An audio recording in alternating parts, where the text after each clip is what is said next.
जय हिंद दोस्तों, स्वागत है आप लोगों का आपके अपने चैनल टारगेट एजुकेशन में। दोस्तों, आज मैं आप लोगों के लिए प्रैक्टिस सेट 10 लेकर आए हैं। जी हाँ, यह प्रैक्टिस सेट बिहार शिक्षक भर्ती परीक्षा के लिए काफ़ी महत्वपूर्ण है।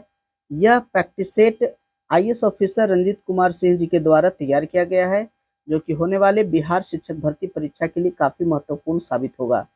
तो दोस्तों, इसे शुरू से अंत तक देखें और अगर मेरे चैनल पर नए हैं, अगर पहली बार है तो मेरे चैनल को सब्सक्राइब कर ले और बेल आइकन को जरूर दबाइए ताकि इसी प्रकार की महत्वपूर्ण वीडियो की नोटिफिकेशन आप लोगों तक आसानी से पहुंच सके। दोस्तों, आइए शुरू करते हैं आज का पहला प्रश्न। दोस्तों, यह प्रैक्टिस सेट आप लोगों के लिए काफ़ी सहायक सिद्ध होगा, इसलिए इसे शुरू से अंत तक देखें। यहाँ पहला प्रश्न दिया गया है कि निम्नलिखित में से कौन एक जानवर सारनाथ स्तंभ में उल्लेखित नहीं है। जी हाँ, किस जानवर का उल्लेख सारनाथ के स्तंभ में नहीं है? इसका सही आंसर होगा दोस्तों ऑप्शन बी, हिरण का उल्लेख उसमें नहीं है। दोस्तों, सारनाथ में गौतम बुद्ध अपना पहला उपदेश दिए थे और उसी को कहा जाता है धर्म चक्र प्रवर्तन। जी हाँ, पहला उपदेश को ही कहा जाता है धर्म चक्र प्रवर्तन। और गौतम बुद्ध का जन्म 563 ईस्वी पूर्व में नेपाल के लुम्बिनी नामक जगह पर हुआ था और इनकी मृत्यु 483 ईस्वी पूर्व कुशीनगर में हुआ था। तो दोस्तों, ये सब भी कभी कभी प्रश्न में पूछा जाता है, उनकी जन्म और मृत्यु। नेक्स्ट प्रश्न है सेकंड नंबर का, भारतीय रिजर्व बैंक के पहले भारतीय गवर्नर कौन थे? तो भारतीय रिजर्व बैंक के पहले भारतीय गवर्नर थे सीडी देशमुख। जी हाँ, इसलिए इसका सही आंसर होगा ऑप्शन ए। नेक्स्ट है तीसरा। दोस्तों, बिहार शिक्षक भर्ती परीक्षा की तैयारी हेतु हमारे साथ जुड़े रहें और हमारे साथ जुड़ने के लिए मेरे चैनल को सब्सक्राइब कर ले, बेल आइकन को जरूर दबाइए ताकि इसी प्रकार की महत्वपूर्ण वीडियो की नोटिफिकेशन आप लोगों तक आसानी से पहुंच सके। तो आइए तीसरा प्रश्न देखते हैं कि निम्नलिखित में से कौन सा पहला बैंक है जिसने भारत में एटीएम की शुरुआत की? इसका सही आंसर हो जाएगा HSBC। जी हाँ, HSBC यह पहला बैंक है जिसने एटीएम की शुरुआत की थी। और दोस्तों, एटीएम का जो फुल फॉर्म होता है ऑटोमेटेड टेलर मशीन। नेक्स्ट है 4 नंबर का, रामविलास पासवान ने अपना राजनीतिक सफर किस राजनीतिक दल से प्रारंभ किया था? तो इसका सही आंसर हो जाएगा संयुक्त सोशलिस्ट पार्टी। जी हाँ, संयुक्त सोशलिस्ट पार्टी से ही रामविलास पासवान अपना राजनीतिक सफर की शुरुआत किए थे। नेक्स्ट है 5 नंबर का, कि बिहार के राजनीतिज्ञ स्वर्गीय रघुवंश प्रसाद सिंह पहली बार किस लोकसभा के लिए निर्वाचित हुए थे? तो दोस्तों, इसका सही आंसर हो जाएगा ऑप्शन बी, 11वीं लोकसभा। जी हाँ, 11वीं लोकसभा में पहली बार वो निर्वाचित हुए थे और 11वीं लोकसभा 1996 में हुई थी। नेक्स्ट है 6 नंबर का, विजयनगर साम्राज्य का पहला शासक कौन था जिसने बहमनियों से गोवा के महत्वपूर्ण किलों को छीना था? तो इसका सही आंसर होगा दोस्तों ऑप्शन सी, हरिहर द्वितीय। जी हाँ, हरिहर द्वितीय ही वो शासक थे, विजयनगर साम्राज्य का वो पहला शासक थे जिसने बहमनियों से गोवा के महत्वपूर्ण किलों को छीन लिया था। नेक्स्ट है 7 नंबर का, तालिकोटा युद्ध के समय विजयनगर साम्राज्य में किस राजवंश का शासन था? तो सही आंसर हो जाएगा दोस्तों ऑप्शन सी, तुलुब। जी हाँ, तुलुब राजवंश का शासक था। नेक्स्ट है 8 नंबर का, कृष्णदेव राय ने हम्पी में कृष्णा स्वामी मंदिर का निर्माण करवाया जो वर्तमान में किस राज्य में स्थित है? तो इसका ऑप्शन देखिए, 8 का ऑप्शन, ये किस राज्य में स्थित है? तो इसका सही आंसर हो जाएगा ऑप्शन ए, कर्नाटक में। नेक्स्ट है 9 नंबर का,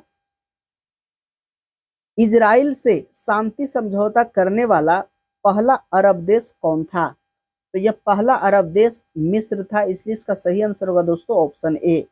नेक्स्ट है 10 नंबर का, कि अंत्योदय कार्यक्रम सर्वप्रथम किस राज्य में शुरू किया गया था? अंत्योदय कार्यक्रम सबसे पहले कहाँ शुरुआत की गई थी? इसका सही आंसर हो जाएगा ऑप्शन डी, राजस्थान में। जी हाँ, राजस्थान में अंत्योदय कार्यक्रम की शुरुआत हुई थी। नेक्स्ट है 11 नंबर का, कि सत्याग्रह की अभिव्यक्ति क्या होती है? इसका सही आंसर हो जाएगा असहयोग। जी हाँ, असहयोग सत्याग्रह की अभिव्यक्ति होती है, इसलिए इसका सही आंसर होगा ऑप्शन सी। नेक्स्ट है 12 नंबर का, मुस्लिम लीग ने पृथक मुस्लिम राष्ट्र की मांग को कब स्वीकार किया? इसका सही आंसर हो जाएगा 1940 के लाहौर अधिवेशन में। जी हाँ, 1940 के ही लाहौर अधिवेशन में मुस्लिम लीग ने पृथक मुस्लिम राष्ट्र की मांग को स्वीकार किया और एक नया देश पाकिस्तान बना। तो दोस्तों, पाकिस्तान का जो शब्द जो दिया वह कैम्ब्रिज विश्वविद्यालय के छात्र चौधरी रहमत अली ने दिया। जी हाँ, पाकिस्तान शब्द जो दिया व्यक्ति वह था चौधरी रहमत अली। नेक्स्ट है 13 नंबर का, स्वतंत्र भारत का पहला गवर्नर जनरल कौन थे? जी हाँ, स्वतंत्र भारत के पहला गवर्नर जनरल कौन थे? तो वो थे सी राजगोपालाचारी। जी हाँ, ऑप्शन बी सी यानी चक्रवर्ती राजगोपालाचारी, वह स्वतंत्र भारत के पहले गवर्नर जनरल थे। नेक्स्ट है 14 नंबर का, कि स्वतंत्रता के बाद किस राज्य में पहली कांग्रेसी सरकार बनी? जी हाँ, स्वतंत्रता के बाद किस राज्य में पहली गैर कांग्रेसी सरकार बनी? तो दोस्तों, इसका सही आंसर हो जाएगा ऑप्शन डी केरल। जी हाँ, केरल में पहला जो है गैर कांग्रेसी सरकार बनी थी स्वतंत्रता के बाद। नेक्स्ट है 15 नंबर का, राजा राम मोहन राय ने किसके विरुद्ध ऐतिहासिक विरोध किया था? किसके विरोध? तो सती प्रथा के विरोध में। जी हाँ, सती प्रथा के विरोध में राजा राम मोहन राय काफी विरोध किए और उन्होंने 1826 ईस्वी में ब्रह्म समाज की स्थापना किए थे और इसलिए उनको भारत के पुनर्जागरण का जनक भी कहा जाता है, राजा राम मोहन राय को। नेक्स्ट है 16 नंबर का, वर्षों पहले हमने नियति से वादा किया था कि 14 अगस्त 1947 की मध्य रात्रि के समय यह कथन किसने कहा था? जी हाँ, 14 अगस्त 1947 के मध्य रात्रि में यह कथन किसने कहा था कि वर्षों पहले हमने नियति से वादा किया था? तो वर्षों पहले यह कथन कहे थे जवाहरलाल नेहरू। जी हाँ, ऑप्शन देखिए, ऑप्शन सी है जवाहरलाल नेहरू। नेक्स्ट है 17 नंबर का, कि कलकत्ता, मुंबई और मद्रास में उच्च न्यायालय की स्थापना कब हुई थी? तो दोस्तों, यह उच्च न्यायालय की स्थापना 1862 ईस्वी में हुई थी, इसलिए इसका सही आंसर होगा ऑप्शन सी। नेक्स्ट है 18 नंबर का, कि इंडिया फॉर इंडियंस किताब किसने लिखी? जी हाँ, इंडिया फॉर इंडियंस किताब किसने लिखी? इसका सही आंसर हो जाएगा ऑप्शन ए सी आर दास। जी हाँ, चित्तरंजन दास यही लिखे थे इंडिया फॉर इंडियंस। नेक्स्ट है 19 नंबर का, भागलपुर में नमक सत्याग्रह का नेतृत्व किसने किया था? दोस्तों, इसका सही आंसर हो जाएगा महादेवलाल सर्राफ। जी हाँ, यही किए थे भागलपुर में नमक सत्याग्रह का नेतृत्व। नेक्स्ट है 20 नंबर का, मौलाना अबुल कलाम आजाद ने 1912 ईस्वी में एक उर्दू साप्ताहिक अल हिलाल शुरू किया, किंतु ब्रिटिश सरकार द्वारा उस पर प्रतिबंध लगा दिया। उसके बाद प्रतिबंध लगा दिए जाने के बाद अल बलाग की स्थापना की। तो मौलाना अबुल कलाम ने कब अल बलाग की स्थापना किए थे? इसका सही आंसर हो जाएगा 1913 ईस्वी में। जी हाँ, जब उन्होंने अल हिलाल के संपादन किए तब ब्रिटिश सरकार उस पर रोक लगा दिया, तब उन्होंने अल बलाग नामक फिर से एक पत्रिका स्टार्ट किए। और दोस्तों, अबुल कलाम आजाद स्वतंत्र भारत के पहले शिक्षा मंत्री थे। नेक्स्ट है 21 नंबर का, विश्वव्यापी तापन का संभावित परिणाम क्या हो सकता है?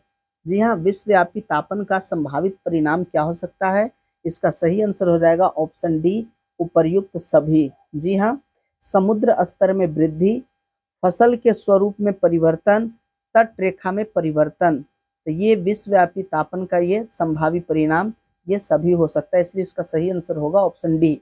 नेक्स्ट है 22 नंबर का, जी 22 में दिया गया दोस्तों कि निम्नलिखित में से कौन सा कथन सही है। जी हाँ, कौन सा कथन सही है। ऑप्शन ए कहता है कि वायु में ताप में बढ़ोतरी से वायु की नमी धारण करने की क्षमता कम हो जाती है, यह गलत है। दूसरा है कि ताप में वृद्धि से वायुदाब कम हो जाता है, यह भी गलत है। नेक्स्ट है निरपेक्ष आर्द्रता को वायु के प्रति घन मीटर में ग्राम से व्यक्त किया जाता है, यह भी गलत है। तो अंतिम जो ऑप्शन होगा डी नंबर का वही सही होगा। जी हाँ, कि प्रति 165 मीटर की ऊंचाई के साथ ताप में 1 डिग्री सेल्सियस की कमी हो जाती है, यह बिल्कुल सही बात है, इसलिए ऑप्शन होगा डी। नेक्स्ट है 23 नंबर का, जो वन चक्रवातों में अवरोधकों का कार्य करते हैं वे वन कौन से होते हैं। इसका सही आंसर हो जाएगा ऑप्शन बी, मैनग्रोव वन। जी हाँ, जो वन चक्रवातों के अवरोधकों का कार्य करते हैं उसे मैनग्रोव वन कहा जाता है। नेक्स्ट है 24 नंबर का, कि विश्व की 25% भूमि को आच्छादित करने वाला सबसे बड़ा वन कौन सा है।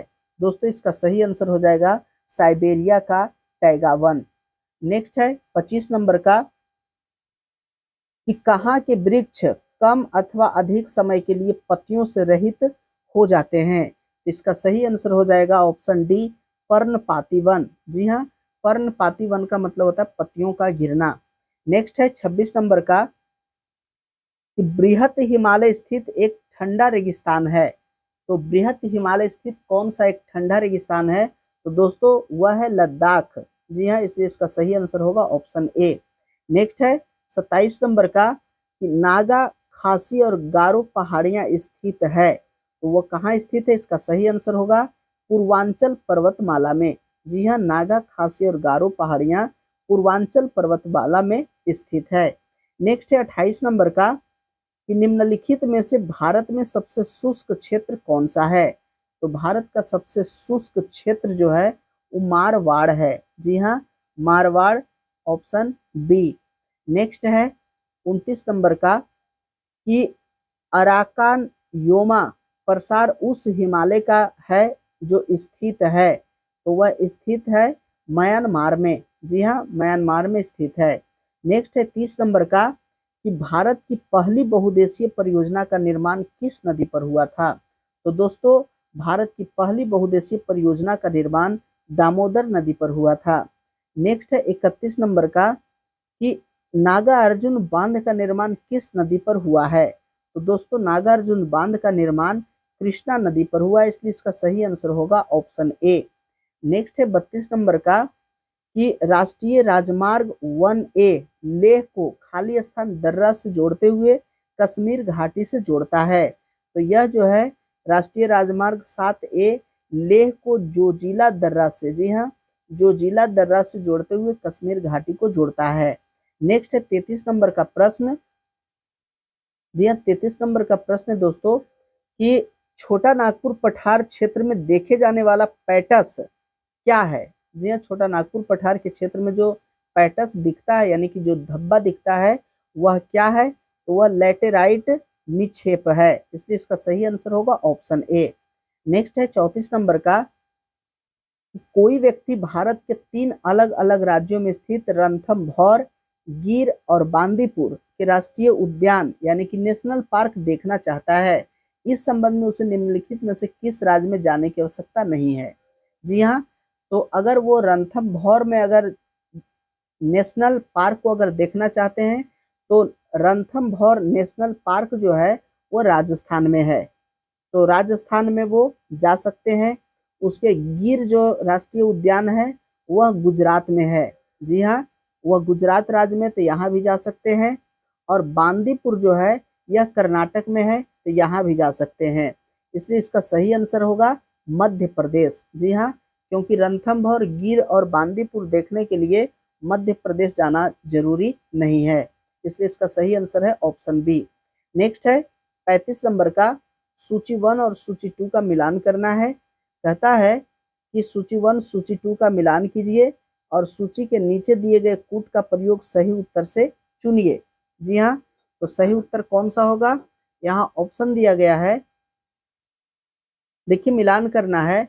बांदीपुर नेशनल पार्क, जी हाँ बांदीपुर नेशनल पार्क ये कर्नाटक में है। जी हाँ कर्नाटक हो गया। गिर नेशनल पार्क यह गुजरात में है। और मानस विहार यह असम में है। जी हाँ मानस विहार असम में है। और रोहला नेशनल पार्क यह हिमाचल प्रदेश में है। तो इस प्रकार से इसका सही आंसर देखिए दोस्तों कि ए का 4 और बी का, जी हाँ ए का 4 और बी का 1। देखिए ए का 4 और बी का 1 किस में है?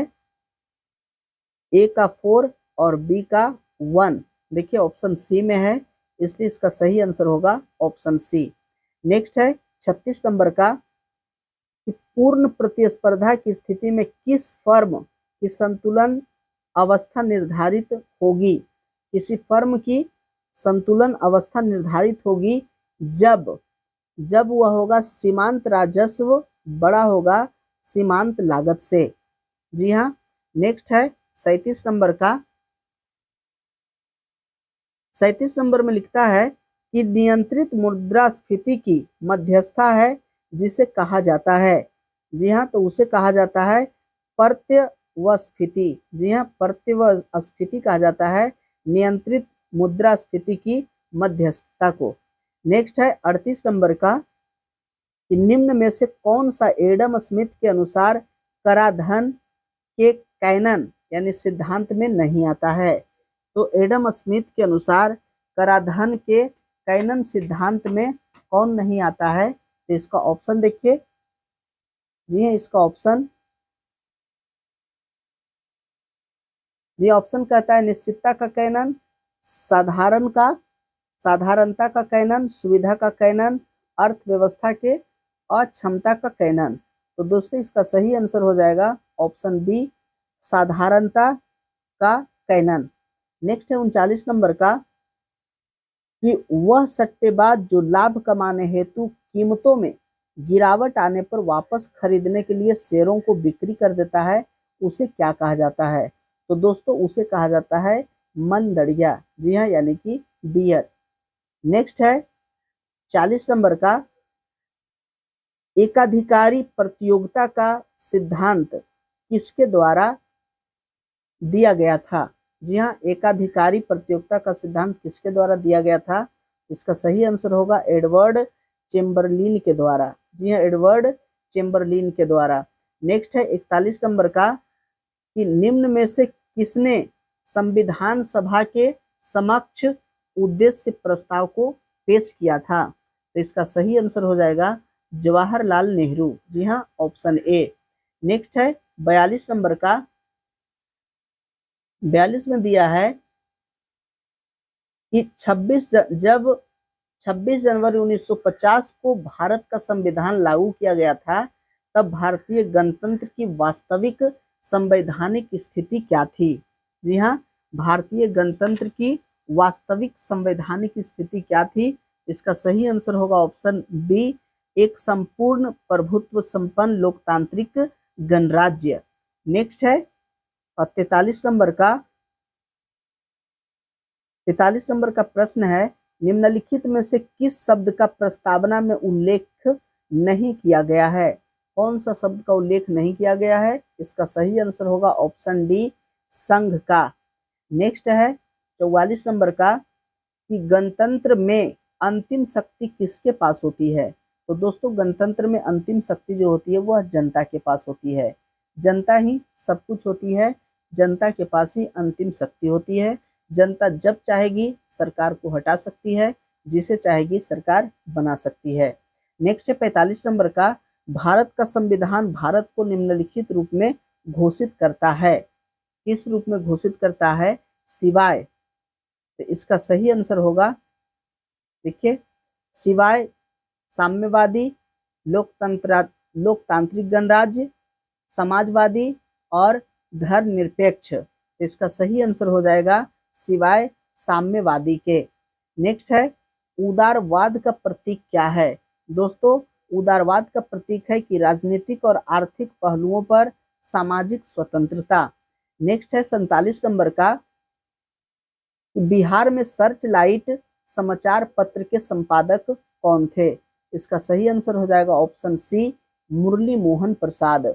नेक्स्ट है 48 नंबर का कि भारत के संविधान में कितनी अनुसूचियां हैं? तो दोस्तों भारत के संविधान में 22 भाग और 12 अनुसूचियां हैं, इसलिए इसका सही आंसर होगा ऑप्शन डी 12। जी हाँ, अनुसूची की संख्या 12 है।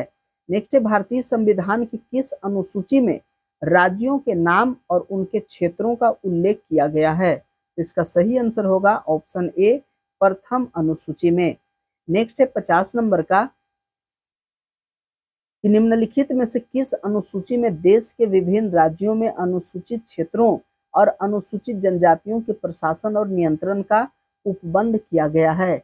इसका सही आंसर होगा ऑप्शन बी, 5वीं अनुसूची में। जी हाँ, 5वीं अनुसूची में अनुसूचित देशों में के विभिन्न क्षेत्रों या राज्यों में अनुसूचित क्षेत्रों और अनुसूचित जनजातियों के प्रशासन और नियंत्रण का जो वर्णन किया गया वह है 5वीं अनुसूची।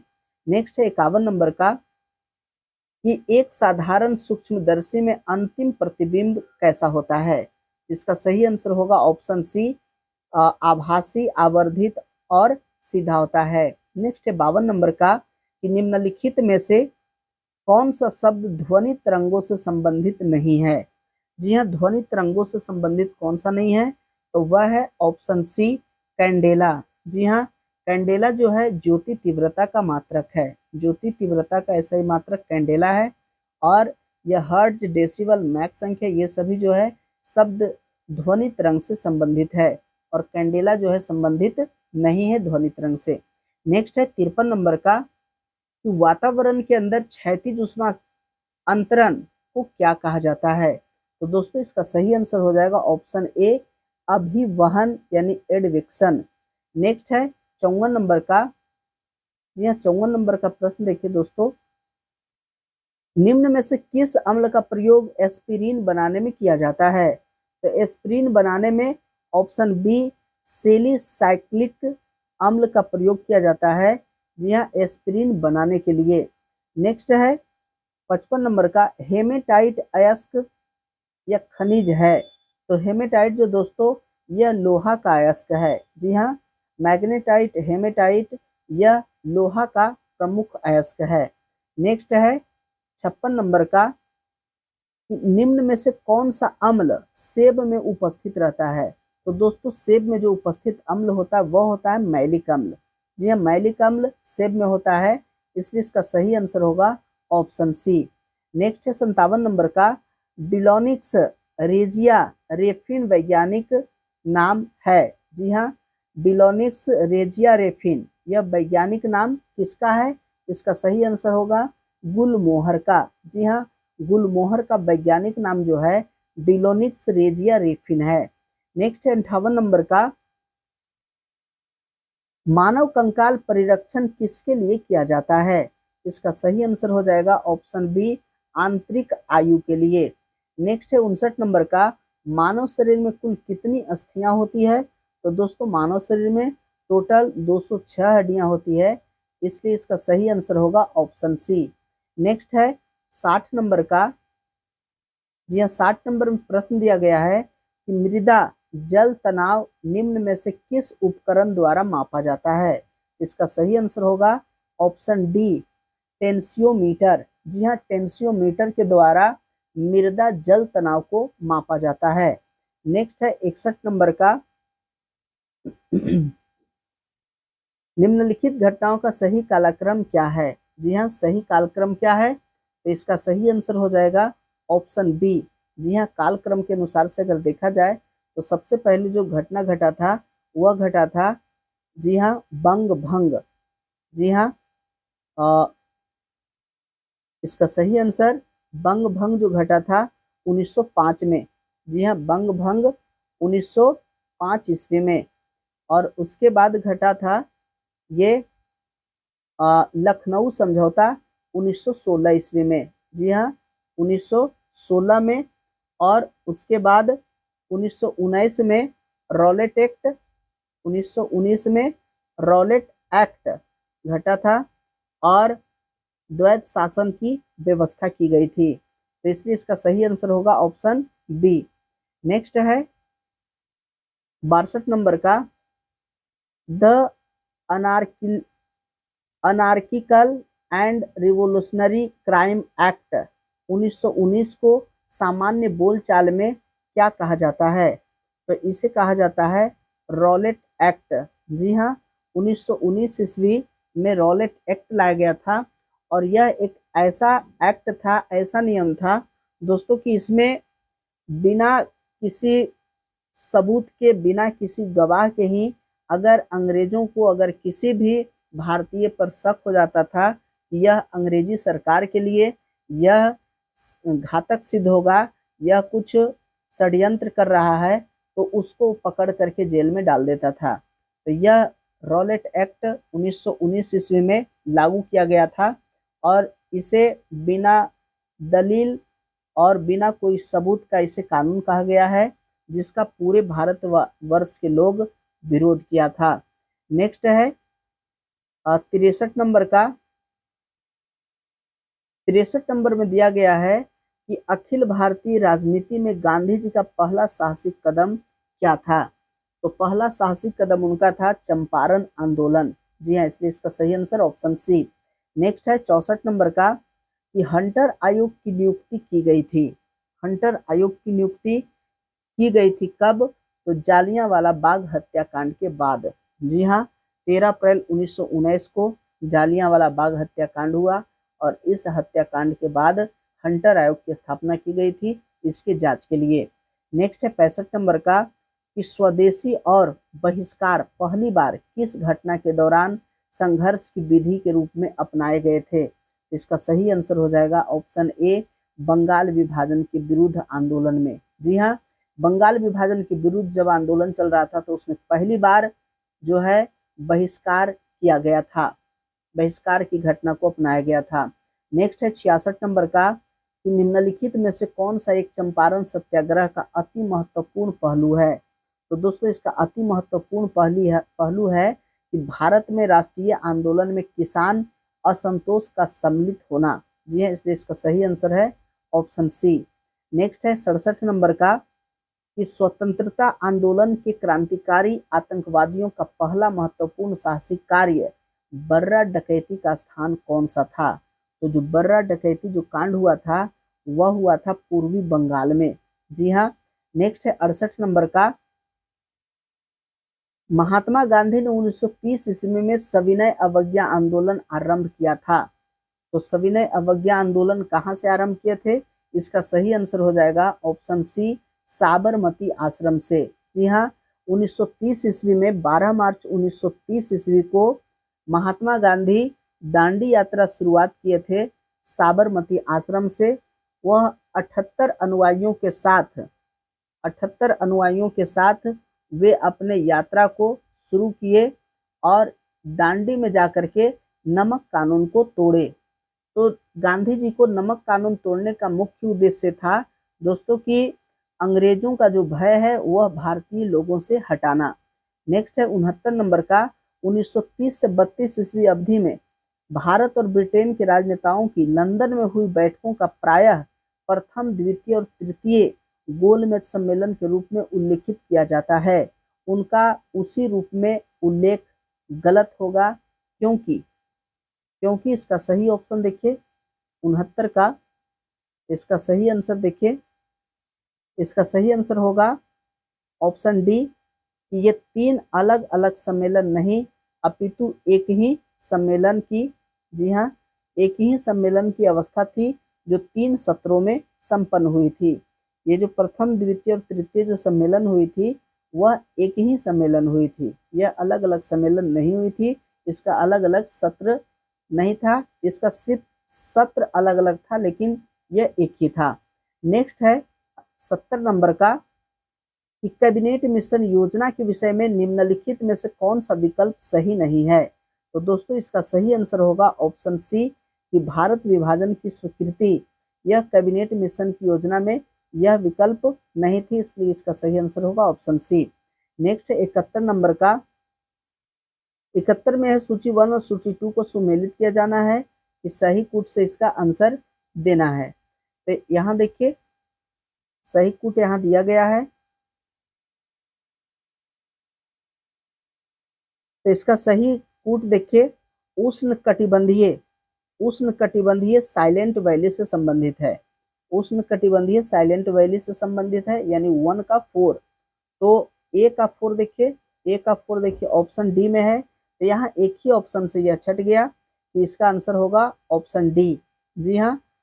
तो बी का देखिए शंकु वृक्ष वन संबंधित है हिमाचल प्रदेश से। जी हाँ। उसके बाद कच्छ, तो कच्छ संबंधित है सुंदर वन से, और पतझड़ वन राजस्थान से, इसलिए इसका सही आंसर होगा ऑप्शन डी। नेक्स्ट देखिए 72 नंबर का, चिपको आंदोलन है। चिपको आंदोलन क्या है? इसका सही आंसर हो जाएगा कि वृक्षों को बचाने के लिए आंदोलन किया गया था। जी हाँ, वृक्षों को कटने से बचाने के लिए चिपको आंदोलन किया गया था।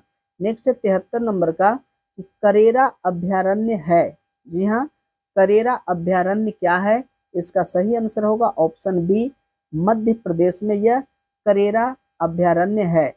नेक्स्ट है 74 नंबर का, भारत में आपलावी वन कहाँ पाए जाते हैं? भारत में आपलावी वन कहाँ पाए जाते हैं? इसका ऑप्शन देखिए, ए कहता है अंडमान में, और बी कहता है हिमालय के दक्षिणी ढाल में। नेक्स्ट देखिए 74 का ऑप्शन सुंदरवन में, और डी कहता है अरावली में। जी हाँ, तो इसका सही आंसर हो जाएगा ऑप्शन सी, सुंदरवन में। जी हाँ, आपलावी वन सुंदरवन में पाया जाता है। नेक्स्ट 75 नंबर का है कि इनमें से कौन सा जैव विविधता के लिए बड़ा खतरा है? दोस्तों इसका सही आंसर हो जाएगा ऑप्शन सी, प्राकृतिक आवासों और वनस्पतियों का विनाश तथा झूम खेती, यह जैव विविधता के लिए बड़ा खतरा है। नेक्स्ट है 76 नंबर का, काजीरंगा किसके लिए जाना जाता है? दोस्तों काजीरंगा जो है गैंडा के लिए जाना जाता है, इसलिए इसका सही आंसर होगा ऑप्शन ए। नेक्स्ट है कि निम्नलिखित में से कौन सुमेलित नहीं है? यह जैव मंडल आरक्षित क्षेत्र है और राज्य है। तो इसका सही आंसर हो जाएगा कंचनजंगा, क्योंकि कंचनजंगा जो है सिक्किम में है, इसलिए यह सही मिलान नहीं है। सिम्बलीपाल उड़ीसा में, नोक्रेक मेघालय, अगस्तमलाई केरल, और ये कंचनजंगा जो है इसका सही मिलान नहीं किया गया है। नेक्स्ट है 78 नंबर का, कि निम्नलिखित में से भारत में कौन जैव विविधता का एक संवेदनशील स्थान माना जाता है? इसका सही आंसर होगा पश्चिमी घाट। नेक्स्ट है 79 नंबर का, कि भारतवर्ष का प्रथम राष्ट्रीय उद्यान कौन सा है? तो दोस्तों भारतवर्ष का जो प्रथम राष्ट्रीय उद्यान है जिम कार्बेट राष्ट्रीय उद्यान। जी हाँ, जिम कार्बेट राष्ट्रीय उद्यान जो है भारतवर्ष का प्रथम राष्ट्रीय उद्यान है। नेक्स्ट है 80 नंबर का, कि ग्लोबल वार्मिंग की स्थिति वातावरण की किस गैस की गहनता से पैदा होती है? इसका सही आंसर होगा कार्बन डाइऑक्साइड। जी हाँ, कार्बन डाइऑक्साइड के कारण ही ग्लोबल वार्मिंग की स्थिति जो है उसमें गहनता होती है। नेक्स्ट 81 का है, भैरमगढ़ अभ्यारण्य किस जिले में स्थित है? जी हाँ, भैरमगढ़ अभ्यारण्य दोस्तों यह बीजापुर में स्थित है। नेक्स्ट है 82 नंबर का, कच्छ वनस्पति का सुंदर वन निम्नांकित में से किस राज्य में स्थित है? इसका सही आंसर हो जाएगा पश्चिम बंगाल में। जी हाँ, सुंदर वन जो है वह पश्चिम बंगाल में स्थित है, और सुंदर वन में सुंदरी नामक वृक्ष की प्रधानता है, वहाँ सुंदरी नामक वृक्ष की अधिकता है, इसलिए उस वन को कहा जाता है सुंदर वन। नेक्स्ट है 83 नंबर का, भारत में जैव विविधता अधिनियम किस वर्ष पारित हुआ था? इसका सही आंसर हो जाएगा 2002 ईस्वी में। जी हाँ, भारत में जैव विविधता अधिनियम 2002 में पारित किया गया था। नेक्स्ट है 84 नंबर का, जी हाँ 84 नंबर का प्रश्न देखिए, निम्नलिखित में से किस राज्य में वनों का वर्गीकरण आर्द्र उष्ण कटिबंधीय के रूप में किया जाता है? इसका सही आंसर हो जाएगा ऑप्शन बी, मध्य प्रदेश में। नेक्स्ट है 85 नंबर का, कि सेम किस स्थिति से संबंधित है? सेम किस स्थिति से संबंधित है? तो इसका सही होगा पारिस्थितिकी में परिवर्तन से। जी हाँ, पारिस्थितिकी में परिवर्तन से सेम संबंधित है। नेक्स्ट है 86 नंबर का, भारत में जैव विविधता के ताप स्थल यानी हॉट स्पॉट कौन सा है? इसका सही आंसर हो जाएगा ऑप्शन सी, पूर्वी हिमालय एवं पश्चिमी घाट, जी हाँ, इसे ताप स्थल कहा जाता है, हॉट स्पॉट कहा जाता है। नेक्स्ट है 87 नंबर का कि बक्सा बाघ परियोजना भारत के किस राज्य में स्थित है? तो दोस्तों यह परियोजना पश्चिम बंगाल में स्थित है, इसलिए इसका सही आंसर हो जाएगा ऑप्शन डी। नेक्स्ट है 88 नंबर का कि अभ्यारण्य एक सींग वाले राइनो के लिए जाना जाता है। यहाँ एक सींग वाला राइनो यानी कि गैंडा कहाँ पाया जाता है? तो दोस्तों यह पाया जाता है काजीरंगा कार्बेट काजीरंगा उद्यान में पाया जाता है एक सींग वाला गैंडा, यानी उसे राइनो कहा जाता है। नेक्स्ट है 89 नंबर का कि निम्नलिखित में से कौन सी भारत में बाघ संरक्षित परियोजना नहीं है? जी हाँ, बाघ संरक्षित परियोजना कौन सा नहीं है? तो दोस्तों इसका सही आंसर होगा चिल्का झील। जी हाँ, चिल्का झील जो है बाघ के लिए प्रसिद्ध नहीं है। नेक्स्ट है 90 नंबर का, भारत में पारिस्थितिकी संतुलन को निम्न में से कौन सा प्रमुख कारण है? जी हाँ, पारिस्थितिकी संतुलन के लिए निम्नलिखित में से कौन सा एक प्रमुख कारण है? तो इसका सही आंसर हो जाएगा ऑप्शन ए, वन उन्मूलन। यानी वन उन्मूलन का मतलब होता है वनों की कटाई। यह पारिस्थितिकी असंतुलन के लिए एक प्रमुख कारण है। तो दोस्तों ये था 90 सामान्य अध्ययन का प्रश्न उत्तर। आशा करते हैं कि वीडियो अच्छा लगा होगा। अगर अच्छा लगा है तो लाइक कीजिए, अपने दोस्तों के साथ शेयर कीजिए, प्यारा सा कमेंट करना नहीं भूलिए। अगर अभी तक मेरे चैनल को सब्सक्राइब नहीं किए दोस्तों तो आप लोग सब्सक्राइब कर ले। वीडियो देखने के लिए बहुत बहुत धन्यवाद।